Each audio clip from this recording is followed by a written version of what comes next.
Hal-hal berbau mistis bukanlah sesuatu yang asing bagi orang Indonesia.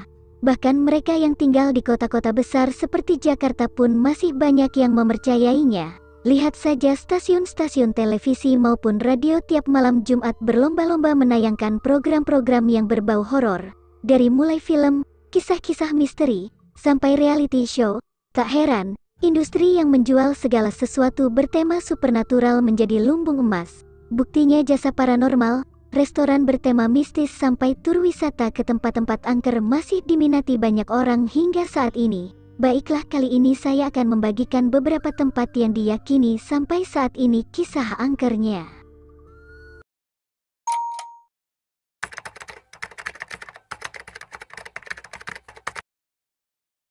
Seribu kisah horor di balik 1000 pintu Lawang Sewu yang berada di kota Semarang.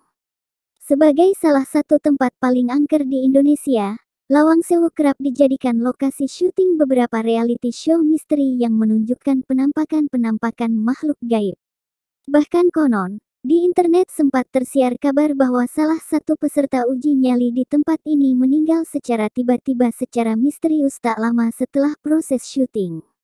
Terletak di jantung kota Semarang, Lawang Sewu merupakan simbol kejayaan era kolonial Belanda di Indonesia. Fisik bangunannya sendiri tampak amat megah dan modern pada zamannya. Lorong-lorong bawah tanah yang tujuan utamanya adalah sebagai ruang sirkulasi udara juga difungsikan sebagai terowongan penghubung antara kediaman gubernur dan pelabuhan. Di masa pendudukan Jepang, Lawang Sewu dipergunakan sebagai markas utama mereka di Semarang. Lorong-lorong bawah tanah yang terdapat di Gedung B dipergunakan sebagai penjara di mana para tawanan disiksa dengan kejam, lalu kepala mereka dipenggal dan ditumpuk di sudut ruangan. Menaiki beberapa anak tangga ke lantai atas, suasananya lebih mencekam lagi. Hantu seorang wanita muda yang nekat bunuh diri agar tidak disiksa kabarnya sering gentayangan di area menara dengan kaki yang tidak menjejak lantai.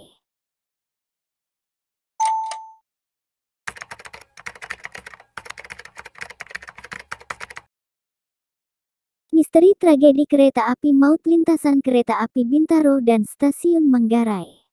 Peristiwa naas berupa tabrakan maut antara dua kereta api yang terjadi pada Senin pagi, tanggal 19 Oktober tahun 1987 di kawasan Bintaro, Jakarta Selatan menjadi salah satu tragedi paling kelam dalam dunia transportasi Indonesia. Lebih dari 100 nyawa melayang. Beberapa dari mereka bahkan ditemukan terpental jauh dari lokasi akibat hebatnya benturan. Sedangkan korban lainnya remuk tak bernyawa di antara himpitan besi-besi. Kondisinya pada saat itu benar-benar mengerikan, bahkan butuh waktu sampai 2 hari untuk mengevakuasi seluruh korban jiwa. Anehnya, sejak peristiwa tersebut, tingkat kecelakaan maut di jalur perlintasan kereta api tersebut dikabarkan meningkat, terutama pada hari Senin. Kabarnya banyak pengemudi kendaraan yang mengaku tidak mendengar sinyal kereta yang akan lewat. Tak hanya itu, konon tak sedikit pula pejalan kaki yang berjalan di atas rel tepat ke arah kereta yang sedang melaju. Menurut keyakinan masyarakat, perilaku aneh tersebut dikarenakan para korban dirasuki oleh hantu budek. Kecelakaan hebat terakhir terjadi di penghujung tahun 2013, ketika sebuah truk tangki dihajar oleh kereta api yang melaju, sehingga mengakibatkan ledakan besar dan menewaskan 7 orang. Seketika, masyarakat pun menjuluki kejadian di perlintasan angker tersebut sebagai tragedi Bintaro 2. Cerita soal kereta api maut belum berhenti sampai di situ. Selama berpuluh-puluh tahun, bangkai kereta api yang mengalami kecelakaan dari seluruh Jakarta dibawa dan disimpan di kuburan kereta di Stasiun Manggarai. Meskipun kereta-kereta tersebut sudah berhenti beroperasi, namun masyarakat percaya bahwa arwah para korban masih berada di situ. Selain penampakan arwah gentayangan, konon di malam hari saat stasiun sudah tutup sering terlihat kereta kosong tanpa penumpang yang melintas. Salah satu kisah paling aneh datang dari seorang mahasiswa yang mengaku melihat korban kecelakaan di dalam kereta yang ia tumpangi saat larut malam. Secara mengejutkan, setibanya di stasiun tujuan kaki sang mahasiswa tersebut dipenuhi lecet. Ia lantas menceritakan pengalamannya tersebut kepada petugas keamanan. Anehnya, menurut si petugas pada jam tersebut tak ada kereta yang beroperasi dan ternyata sebetulnya si mahasiswa tanpa sadar telah berlari menempuh rute tersebut hingga kakinya luka-luka.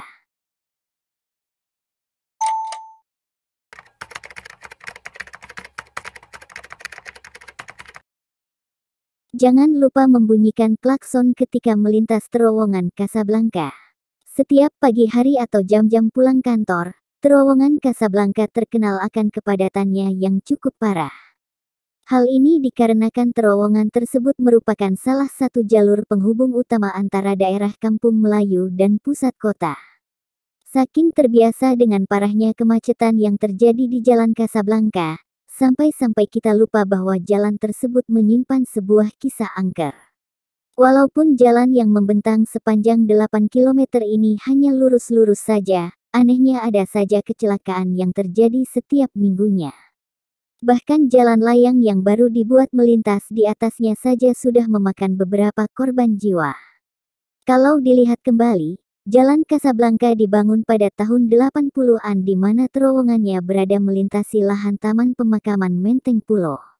Pemindahan makam dan kerangka secara asal-asalan dikabarkan telah membuat para roh marah, salah satunya adalah seorang wanita berpakaian merah. Beberapa tahun kemudian, seorang kakek ditemukan tewas tergantung dengan tali di lehernya tepat di ujung terowongan.